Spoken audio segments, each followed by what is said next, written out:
On this Saturday night, battling flames in Atlantic Canada.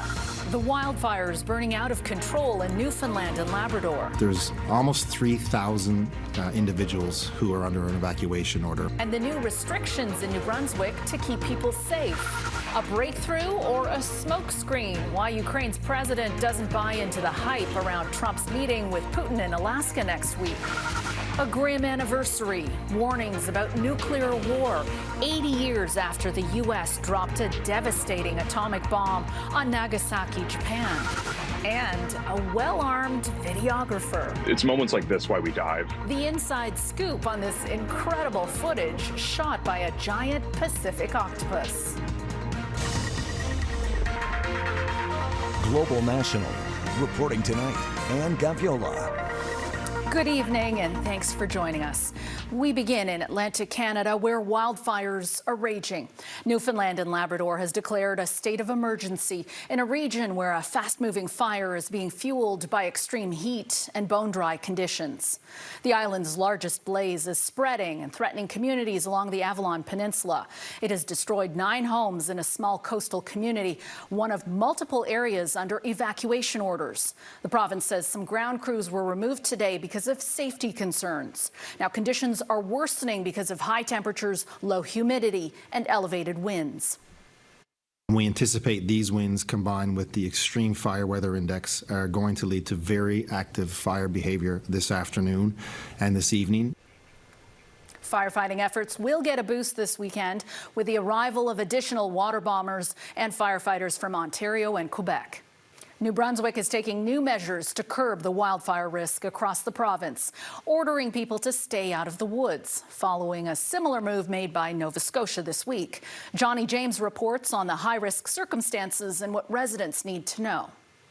New Brunswick is taking further action on extreme wildfire risks, with Premier Susan Holt announcing Saturday that the province will be closing all Crown land to the public, much like Nova Scotia, with new restrictions taking effect at 12:01 a.m. Sunday. So we're here on a Saturday afternoon to ask all New Brunswickers to get out of the woods and to stay out of the woods. They include hiking, camping, fishing, and the use of vehicles in the woods, with all trail systems in wooded areas being off limits and camping being limited to campgrounds. Private landowners are being urged to take similar precautions as well. Your support and New Brunswickers' action in this is crucial to keeping our wildfire teams focused on the fires that exist today and not adding to the problem. Holt says she will not be implementing new fines at this time for enforcing the restrictions. We are really hoping that at the end of all this, we will have issued 0 fines because New Brunswickers will have seen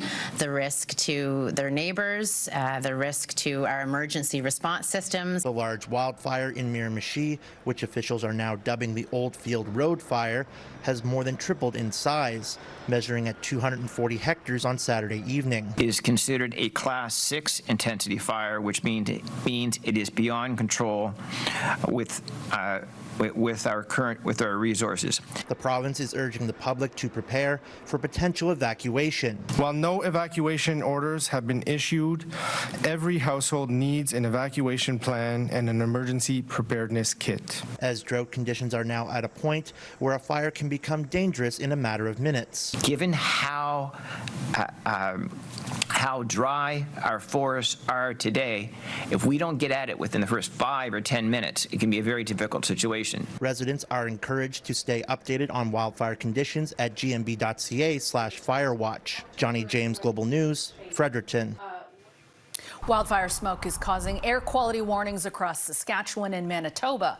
This is the scene today in Saskatoon. The Air Quality Health Index is at a 10+ rating, putting residents at very high risk. Environment Canada says smoke, in combination with other weather factors, is making outdoor activities unsafe.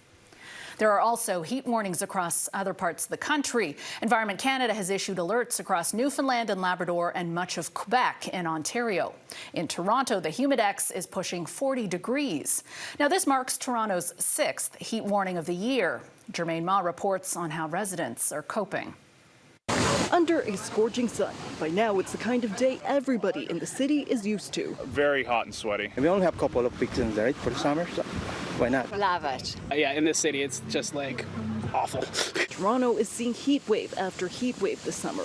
Now the sixth one, with every month so far being above seasonal temperatures. Almost 2.5 degrees warmer than normal on average. I mean, a half a degree would be spectacular, but 2.5 degrees is, and consistently. And that's the other thing. You don't often see the weather in Toronto, in Ontario, as being consistent. For some, the sweltering heat has been hard to escape. I don't have AC, so it's been a struggle every single day. Try to get out of the house, get to the library, get to the public pools. And a test on patience. People are cutting people off in traffic. They're short fused. The heat is even worse for those who don't live near green spaces that help cool down temperatures. Those neighborhoods without a lot of trees tend to be poorer neighborhoods and racialized neighborhoods. This local family doctor says she's already noticing an uptick in heat exhaustion and heat stroke cases. And she's not only worried about the physical impact of so much hot weather. Anyone with existing mental health conditions like anxiety or depression or more serious mental health conditions, those conditions can worsen. Environment Canada is reminding Toronto residents to take steps to protect yourself from heat. Check on your neighbors and never leave kids or pets in hot cars. But in the meantime, people at the beach can't complain, taking full advantage of hot weather while it's still here. Better than the winter. People are too dramatic about heat waves, and it's like, okay, we're human beings. Didn't we grow up on the savannah or something? People are enjoying themselves, swimming in the beach and enjoying their food. I guess they're enjoying the dog for a walk. Now it will be days before we get any relief from the heat. Daytime highs are expected to feel near 40 degrees with the humidity before they slightly cool off middle of next week. Germain Ma, Global News. Ukrainian President Volodymyr Zelenskyy stressed he'll make no territorial concessions to Russia ahead of a summit between U.S. President Donald Trump and Russian President Vladimir Putin in Alaska next week. Zelenskyy has not been invited to the talks, though there are reports the White House is considering it. And today, Ukrainian officials met with Vice President J.D. Vance, British Foreign Secretary David Lammy, and other European national security advisors in England. Vincent McAviney has the story. Alaska, formerly Russian territory itself, the host of the first face-to-face meeting between Presidents Putin and Trump on Ukraine. It's about as far from the front line as possible, and crucially, President Zelenskyy will not be at the table. Thank you very much. President Trump is optimistic, but Ukrainians are nervous of his positioning. You're looking at territory that's been fought over for 3.5 years. We're actually looking to get some back. And some swapping. It's complicated. You're gambling with the lives of... President Zelenskyy has managed to win back U.S. support since his disastrous February meeting in the Oval Office with Trump, but is still adamant he should be at the talks. Any decisions that are without Ukraine are at the same time decisions against peace. They will not achieve anything. After 3.5 years of war, Ukrainians are wary. There won't be a positive outcome. The conflict will continue. At best, it will be a frozen conflict, nothing else. Ukraine should be present at the negotiations. If we give up our territories, President Putin will want more after a while. I don't think we should do this, but we'll see what they decide. President Zelenskyy has been phoning European leaders over the past 48 hours to try to build pressure on Trump. Analysts say Putin just securing this one-on-one meeting is a victory for an isolated Russia. The most likely winner is Putin. I think it's likely he will succeed in his efforts to buy some time. I think he feels that if he keeps grinding on in Ukraine, Ukraine itself, the countries supporting Ukraine, their support and their resolve will over time buckle. Since last meeting in 2019, the two leaders' relationship has soured, with Trump slowly realizing that it is Putin who's intent on continuing this war. It's great to be with you. His recent shift in tone could make for an unpredictable meeting on Friday. Vincent McAviney, Global News, London. The hunger crisis in Gaza remains dire as Palestinian health officials report Israeli attacks have killed another 21 Gazans seeking aid. The Hamas-run health ministry also says 11 Palestinians have starved to death in the last 24 hours as famine grips the enclave due to Israel's severe restrictions. Despite airdrops and some supply trucks led into Gaza, it is just a fraction of the 600 trucks worth of aid needed daily, according to the United Nations. Now, the UN also says more than 1,000 Gazans have died trying to get aid from a U.S.-backed humanitarian agency since May, many of them shot by Israeli fire. Trump is once again dipping his hands into municipal affairs. A week after a former DOJ staffer was assaulted by teens in Washington, Trump is now mandating an increase in federal police to combat crime in the nation's capital. As Candace Cole reports, it's renewing concerns of overreach and the use of unnecessary force. It sounds like the precursor to military occupation in D.C. This week, President Trump launched a 7-day trial increasing the presence of federal law enforcement in Washington, D.C., a massive undertaking led by the U.S. Park Police and including local D.C. police. The move comes as Trump threatens a federal takeover of the city after a DOJ staffer was beaten up during an attempted carjacking by a group of teens. We have to run D.C. This has to be the best run place in the country, not the worst run place in the country. Taking to Truth Social, Trump called for minors in D.C. as young as 14 to be prosecuted as adults. This man lost his 3-year-old granddaughter in a shooting last year. He says he has mixed feelings about the president's actions, but believes D.C.'s Mayor Muriel Bowser doesn't have a firm enough handle on juvenile crime in the district. I don't like the idea of the takeover, but I like the idea of getting some structure. Trump has repeatedly railed against city leadership in D.C. for being too weak on crime, long painting D.C. as a city plagued by violence. But according to the latest data from D.C. police, D.C. is experiencing a 30-year low in crime, with violent crime down 26%. D.C. police have acknowledged juvenile crime in D.C. is not a new problem. This woman lost her brother, fatally beaten by a group of teenage girls. She questions the president's motives. It comes at their front door, and now you want to do something about it. Where were you politicians when all these people here in D.C., all these mothers, children been killed in the streets by juveniles? This marks the latest example of federal overreach since he took control of California's National Guard and deployed active duty Marines to Los Angeles during immigration raids in May. D.C. Congresswoman Eleanor Holmes Norton called Trump's actions misguided and offensive to D.C. residents. Monday, Trump will hold a press conference he says will stop violent crime in D.C. Candace Cole, Global News, Washington. And what is in a name? Coming up, the name of a World War II hero bestowed upon the last Arctic patrol ship for the Royal Canadian Navy. The hot, dry summer across much of the country has put farmers in one of Nova Scotia's most productive agricultural areas in dire straits. Heidi Petracek now on how farmers are trying to cope. But you can see how small the apples are. Nova Scotia farmer William Spur doesn't remember a time this dry in what's normally the fertile Annapolis Valley, home to apple orchards and vegetable farms. Nothing's really growing and nothing's ever doing well, and everything's going to start really shriveling up and dying if something doesn't happen. The something he needs is rain. Nova Scotia hasn't seen significant amounts in weeks and isn't expected to again anytime soon. So Spur's spending most of his time doing everything he can to irrigate what he can. Right now, just picking and choosing what I can do. I'm running out of water in some places. The extremely dry conditions even sparked a fire in one of his crops. The flames destroyed 30 acres of his winter wheat. We got started for half an hour and it burnt up in about 10 minutes. Right now, everything we're cutting, it's not growing back. Courtney Copeland and her husband Tyler grow high-quality grass and hay for feed, and they typically get several harvests from one field, but not this year. And we're running a bit short on time in terms of that, too. The grass has to come back, of course, which takes time. And eventually you just run out of weather.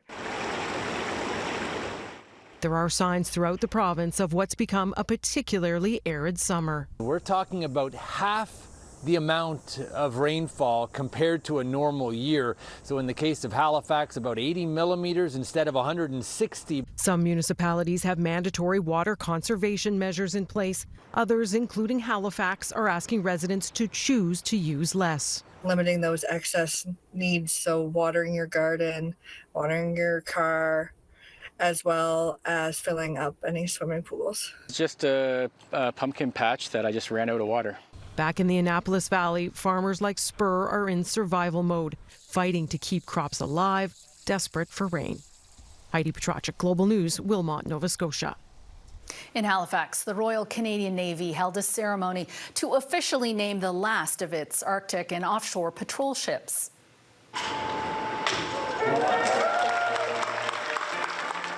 The new ship was dubbed HMCS Robert Hampton Gray, named after the Canadian pilot and hero of the Second World War who died performing a daring attack on a Japanese destroyer. Jane Underwood, a descendant, was among those in attendance, and she also carried out the ship's christening. Our family offers our heartfelt good wishes to all who sail in this ship. May you go forward with courage, with honor, and with safe passage.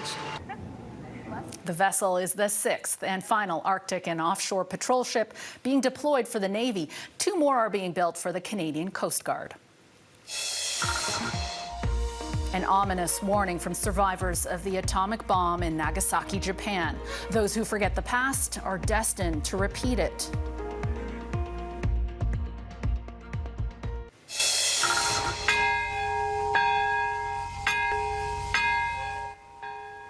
A moment of silence in Japan Saturday, marking the 80th anniversary of the Nagasaki atomic bombing in the Second World War. The bomb dropped by the U.S. instantly killed 27,000 people. Japan surrendered shortly after. Representatives from 95 countries and territories attended today's ceremony. Speaking at the event, Nagasaki's mayor warned if global conflicts continue on their current path, the world could be headed towards nuclear warfare once again. Today, there are 9 countries around the world armed with nuclear weapons.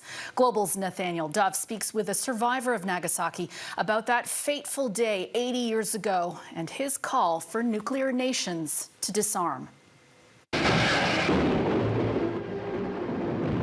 Beneath that sinister pall of smoke, the world's most destructive force has been unleashed. Devastation on August 9th, 1945, when the U.S. detonated a second atomic bomb, this time over Nagasaki, Japan. Terumi